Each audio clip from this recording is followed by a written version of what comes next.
Ano kaya yan? Ayan no. Kita ko oh.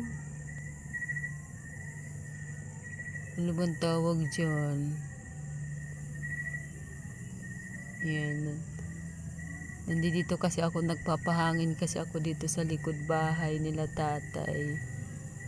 Tapos ayan, nakita ko may gumagapang. Ula, ano kaya yan? Dami niyang paa oh.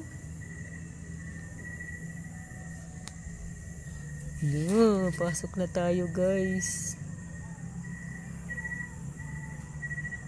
Ayan.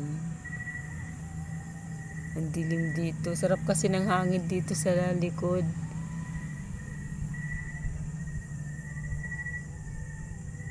Ayan no. Saan kaya siya pupunta?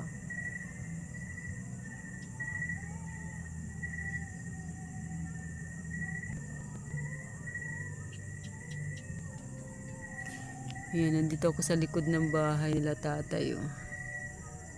Ang dilim guys. Daming tanim dito.